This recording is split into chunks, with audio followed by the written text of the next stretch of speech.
Welcome back to day 11 of Advent of Code. This is about an hour after I stopped the last broadcast, and as it turns out, I was able to solve the problems. In fact, I was even able to get on the leaderboard for both stars. You can see, yeah, my part 2 solution coming in at almost 3 hours. Part 1 solution came in an hour 40. So at least I was not the only one that was struggling. So let's go over the problem. So how do I get to day 11? Like this, I guess. Oh yeah, looking great. Okay, so this problem is kind of reminiscent of the the farmer who has the wolf and the hen and the feed, but he has to like get them all across the river, but he can't leave certain ones with certain others. It's sort of a state transition problem, but I guess it's more like a search problem. So you have a series of legal moves in any state. You have a set of legal moves in any state, and then you want to you want to find, in this case, what's the fewest number of steps you have to take in order to get to a legal final state. So something that I did not do was any kind of I didn't really encode the specifics of this problem at all in my program. So something like that might be little algorithms, like little mini algorithms, like if so you can kind of see something of an algorithm in this example here, which is that if you have two generators and microchips like on floor 3, then you can do this shuffle where you bring up 2 microchips, bring one down, bring up 2 generators, bring the microchip down, then bring up 2 microchips. So that's like a little like sub approach that if you were like solving these problems, then maybe you would recognize when an approach like that was suitable. So I didn't do any of that. Instead, I just treated it like a search problem. And since it's looking for minimum number of steps, I use breadth first search. My initial implementation was recursive, and the big problem, I think, was that I was recomputing.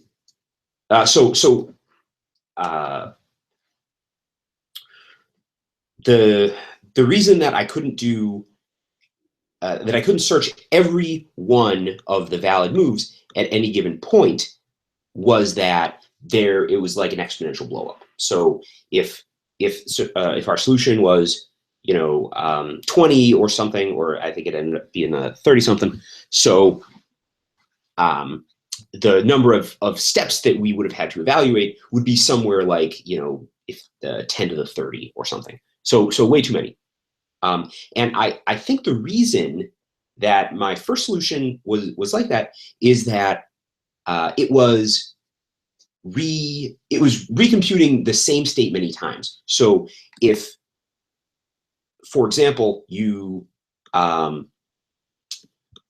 it would recompute, move the microchip, like moving a microchip up and down, or if it could get to an old state, like not necessarily in its own past, but in the past of some other part of the breadth first search, then that would get recomputed. So I rewrote my breadth first search implementation. So okay, so what are we doing here? Basically, we're going to use a loop now, and this data structure here, this is a state map. So what this is mapping is the state to the minimum number of steps that it takes to reach that state. So in the case of a starting state, it takes 0 steps to get to the starting state. And then that sort of is like a that is the lower, that's your lower bound, which means that if you and then what we're going to do is we're going to say if ever we find another way to get to the starting state, just ignore it because we already know how many steps it takes to get there. Okay, so I put this little print line in so you can like sort of watch it in action. But this edge is like the frontier of the breadth first search. And then what we're doing is look at the valid moves, remove the invalid moves, okay, and then use the state map to remove any moves that we've already seen. And then turn that into a set. This is just getting a distinct. Then if anything's final, then return that number. Otherwise, we're going to merge into the state map all of these new nodes, and then also we're just going to assign to them a value of how many steps it takes to get there. I guess strictly speaking, this isn't necessary, but I kind of liked it for a data structure, and also it makes it more possible to examine the state here. So like if I wanted to put some kind of reporting, like if I was defining, like if I were doing something like this, then it would be nice to know how my breadth first search is doing. So so that worked, and it was fast enough. So there was a second part of this problem here, which I'm gonna let me sort of take this out just so that you can kind of see the program in action. Take these out. Okay. Then run this breadth first search on the starting state. So what this is reporting is this is the n. So this is how many levels deep in the search tree we've gone. Then this next one is the size of the state map. So this is the number of states that we know how to get to. And then last is the size of our frontier. So the number of different states that we're looking at in this iteration. And you can see that this cranks for a little while and returns 35. Wait a second. Oh, hang on.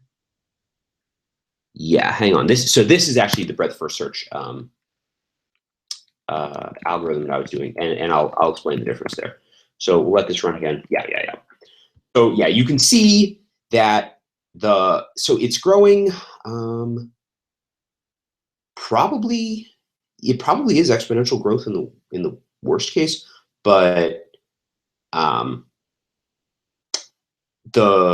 ultimately, I think what it comes down to is that the search space just isn't that large. Like we have only like 8 objects or so around. So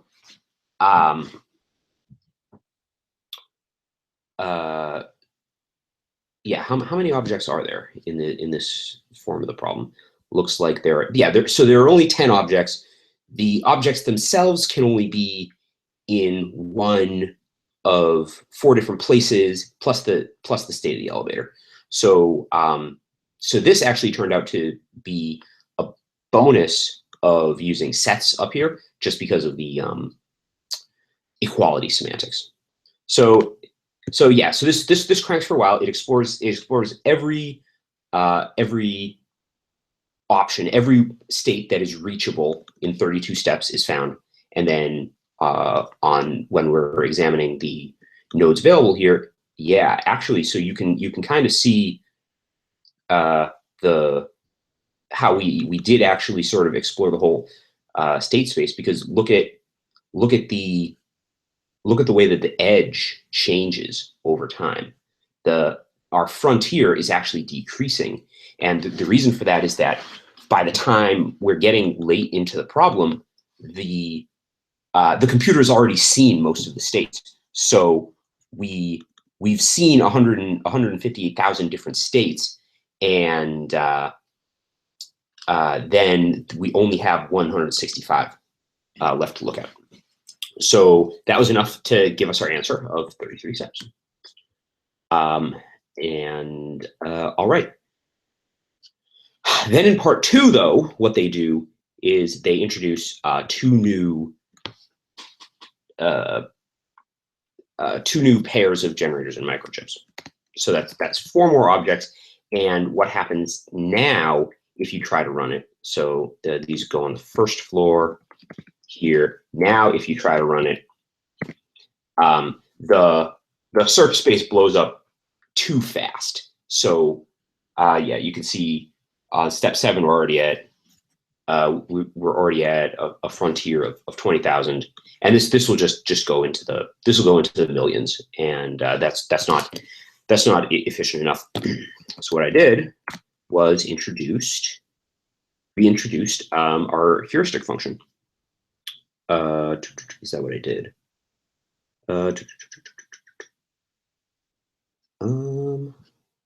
Yes. Yeah. Oh, okay. So I did 2 things actually. So one thing is that it's actually the case that if we know how to get like microchip A and generator A to the, like, say the top floor, then that's exactly equivalent to knowing how to get generator B and microchip B to the top floor. We really don't need to distinguish between what element a microchip and generator is if you just swapped, for example, if you swapped the Promethium generator and microchip for the Curium generator and microchip, then it's the same problem. So this sort of problem structure where you can sort of define 2 states to be equivalent is called an isomorphism. And so I named my function isomorphism, and what I'm basically doing is I'm defining my state to be, so I'm using a string here, and what I'm saying is take all of your element microchip pairs, report what floor they're on, and then sort that. And then, so what this has the effect of doing is it's going to reduce the size, the space of states that we need to look at. So isomorphism is not a good name for this. Maybe a better name would be something like canonical form or something. We're taking advantage of the fact that there's an isomorphism between these states, but this function is not actually taking an isomorphism. Well, actually, maybe it is. I guess yeah. It's an isomorphism. Well, yeah, it's an isomorphism from the state to the string, because I think no information is actually lost. Yeah, that sounds about right. So yeah, so let me just comment out this code that I added later, and then just demonstrate this in action. And then, so what we're looking at here is you can see that this second column is much smaller than it was when we weren't using an isomorphism for the state space. However, it's still too slow.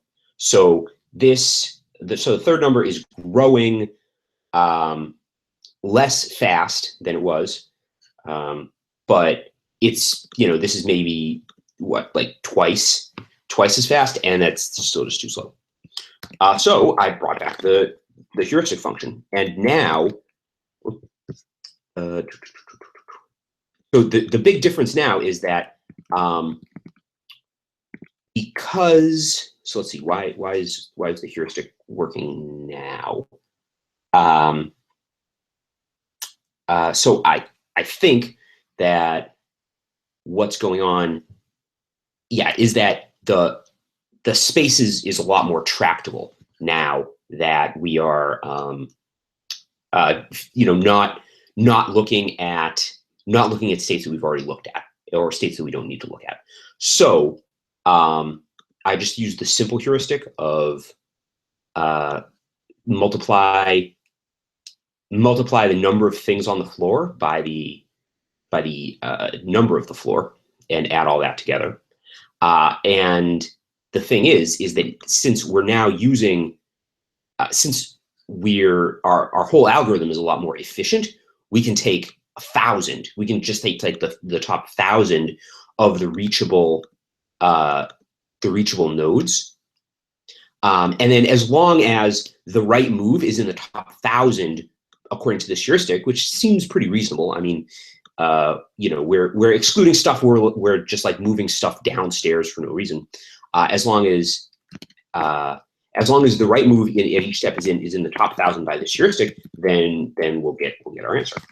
And I have the output, yeah, up here. So this is what happened when I ran it.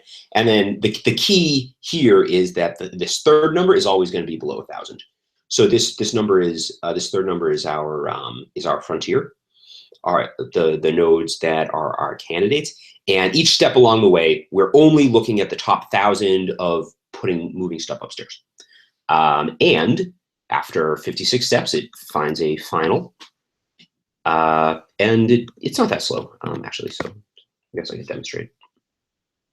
Yeah, so you can see each step of the way here is taking a few seconds.